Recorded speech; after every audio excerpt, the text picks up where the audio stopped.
સોના ચાંદીના દાગીનામાં જે ઉચ્ચ વ્યવહારો છે તેમાં પણ અમે એક હડાળા ગામ સમસ્ત ઠાકોર સમાજના બધા કાર્યકરોએ ભેગા થઈને તારીખ 26/12/2025 શુક્રવારે અમે રાત્રે એક મીટિંગ કરી હતી. કારણ કે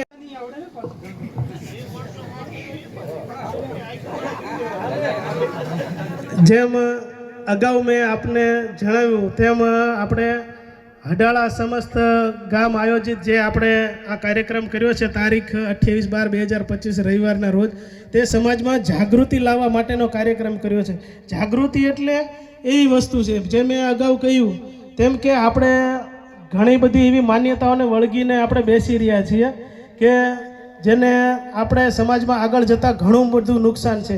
દાખલા તરીકે જે આપણે આપણા દીકરી દીકરાઓના લગ્ન પ્રસંગમાં પ્રચલિત છે, જેને કહેવાય કે હદબારી છે.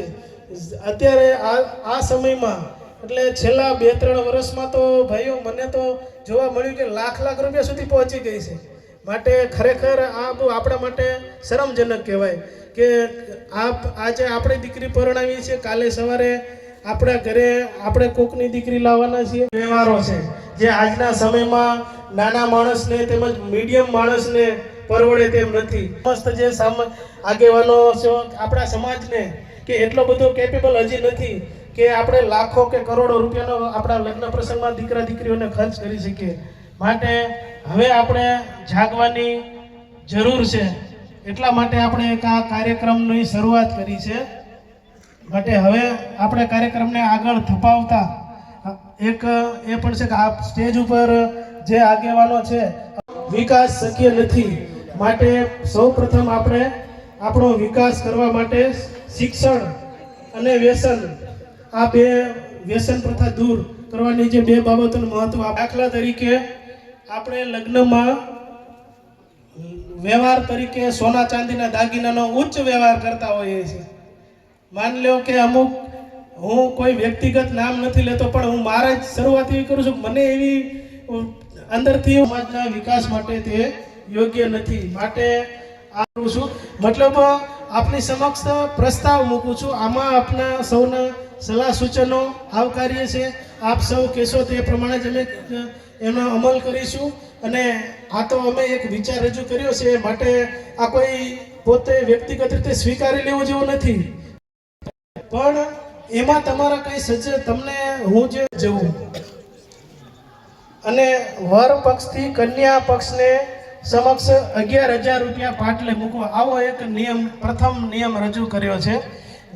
એટલે આપના જે કંઈ સજેશન, હું બીજી વખત એ કહું છું કે જે કંઈ સજેશનો હશે તે અમે આવકારીશું. આ કોઈ અમે નથી કરતા, આપણે કરીએ છીએ એ ભાવના સાથે અમે એક વિચાર રજૂ કરીએ છીએ. જ્યારે બીજો નિયમ એવો છે કે આપણે ચૂંટણી વર પક્ષ તરફથી કન્યા પક્ષને ભેટ સ્વરૂપે 3 જોડી કપડાં, 1 નાકની ચૂક અને 1 મંગળસૂત્ર આપવું.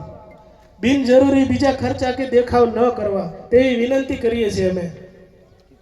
પછી ત્રીજો નિયમ એક એવો છે કે આપણે લગ્ન પ્રસંગ હોય ત્યારે વર પક્ષ ને પણ પરવડે.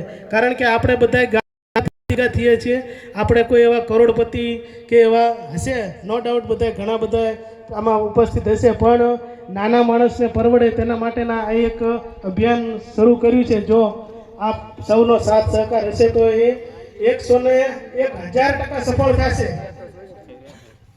બરોબર છે ને? હવે ચોથો નિયમ એવો છે કે વર પક્ષમાં આપણે જાન લઈને જઈએ ત્યારે મર્યાદિત સંખ્યામાં જાનૈયા લઈ જવા. મર્યાદિત સંખ્યામાં એટલે એવી કે 20, 25 કે 70, 75 નહીં, પરંતુ માની લો કે આપણે ઘણી વખત એટલે 150 થી 200 સુધી માણસો લઈ જઈએ તો સારું લાગે. તો સામાવાળા પક્ષના જે છે એને પણ પરવડે અને વ્યવસ્થાપનમાં તેને પણ અનુકૂળ રહે અને આપણને પણ અનુકૂળ રહે.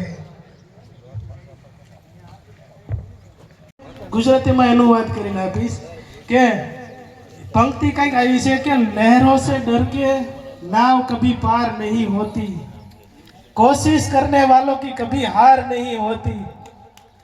मतलब एनो मतलब एवो थयो કે સમુદ્રની લહેરોથી ડરીને આપણે નૌકા એવા મેં દાખલા જોયા છે, આપણી નજર સમક્ષ ઘણા બધા એવા દાખલા છે અને પછી અંતે સાહેબ કેવું થાય કે પોતાની પાસે જે પ્રોપર્ટી જે મિલકત એ ગીરવે મૂકવાનો અથવા તો વેચવાનો વારો આવતો હોય છે. માટે આ એક પણ વિનંતી છે. એટલે કે વધુ પડતા તાઇફાઓ એટલે કેવા, એમાં હું તમને સમજાવું કે હાઈફાઈ પ્રકારની વિડીયોગ્રાફી ન કરવી. ત્યારબાદ વિડીયોગ્રાફીમાં સિવાયનું આપણે ધ્યાનમાં જે ડીજે લઈ જઈએ છીએ અને અહીંથી રોડમાં મોટા મોટા પંપુડા અને મોટા વગાડતા જઈએ છીએ, ખરેખર આ એક ખરાબ બાબત કહેવાય. કારણ કે એ આપણી બુદ્ધિનું પ્રદર્શન થઈ રહ્યું છે. મિત્રો સમજો કે કોઈ સદ્ધર સમાજ છે એ ક્યારેય આ રીતનું પ્રદર્શન નથી કરતો, કારણ કે એને પોતાને સમજ છે કે સમાજમાં આપણે કઈ રીતે ઊભું રહેવું, કઈ રીતે ભાઈ 5 જણા કે 2 જણા જઈ અને દીકરીને તેડી આવશે, 2-5 દિવસ રોકાશે, પછી સામા પક્ષને ફોન કરી કે જાણ કરી દે છે કે ભાઈ હવે તેડી જાઓ. એવી કઈ રીતે આપણે કરવું એ બધું નક્કી કરવામાં આવ્યું.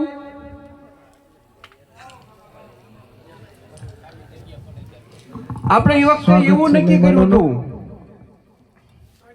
પધારો પધારો, આપશો જીરુભાઈ અહીંયા આવતા રહ્યો. પધારો, આપનું સ્વાગત છે. સ્ટેજ ઉપર સ્થાન ગ્રહણ કરી લેશો. આપ પણ પધારો. તેથી આપણે સહમતિ ફોર્મ બનાવ્યા હતા. સ્ટેજ ઉપર આપનું સ્થાન ગ્રહણ કરશો. સહમતિ ફોર્મ એટલે ગામડે ગામડે દરેક ગામડામાં દેવા. પધારો પ્રમુખ સાહેબ, સ્વાગત છે. ગામડે ગામડે સહમતિ, આનો બખરાબ આપણે લેવાના હતા. હવે ત્યારથી છેલ્લી મીટિંગ તરણેતર રાખવામાં આવી. તરણેતર મીટિંગ રાખવામાં આવી છે. આપણે ટેમ બગાડવી છીએ. તરણેતર એક જ વ્યક્તિ, જે સમાજે સણતર કર્યું હતું એક જ વ્યક્તિ બગાડીને વયો ગયેલો છે. આખા તાલુકાની આડીને લીધી અને એક જ વ્યક્તિ બધું બગાડી વયો ગયો કે આમાં મંજૂર અમારે નથી. તો આજ તમને બધાને, તમે આવ્યા છો, તમને બધાને પૂછવાનું છે કે આ સમાજમાં કંઈક સુધારા માટે થઈને તમારા બધાની સહમતિ તો છે ને? જો બધાની સહમતિ હોય ને તો ઊંચો હાથ કરી અને બાહેંધરી આપો, જો સહમતિ હોય તો. અને કોઈને જો કંઈક કહેવાનું હોય તોય તમે કહેજો, તમને છૂટશે. હવે એક માણસ કે 5 માણસ જો તમારું બધાનું બગાડીને જતા હોય તો તમારે 5 જણાને પડખે ઊભું થઈ જવું પડે કે આ એક વ્યક્તિ શું કારણથી બગાડે છે, એના પાસેથી જવાબ લેવો પડે.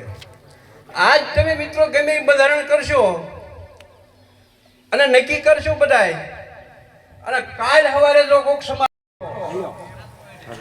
કે બ્રહ્માજી આ સૃષ્ટિનું જે સર્જન કર્યું છે એમાં દરેક પ્રકારનું નિર્માણ મૂક્યું છે, અનેક જીવને જીવતદાન દીધું છે. આ સૃષ્ટિની માલકોર અનેક જીવાને જીવતદાન દીધું છે, અને જે જીવાત્માઓ બનાવ્યા છે એમાંનો આ માણસ જે છે, માણસને સ્વતંત્ર બનાવ્યો છે. એટલે હું તો જોઉં છું, મને તો એટલી ખબર પડે છે કે આપણી સમસ્ત જે આગેવાનો છે આપણા સમાજને કે એટલો બધો કેપેબલ હજી નથી કે 5 જણા કે 2 જણા જઈ અને દીકરીને તેડી આવશે, 2-5 દિવસ રોકાશે, પછી સામા પક્ષને ફોન કરી કે જાણ કરી દે છે કે ભાઈ હવે તેડી જાઓ. એવી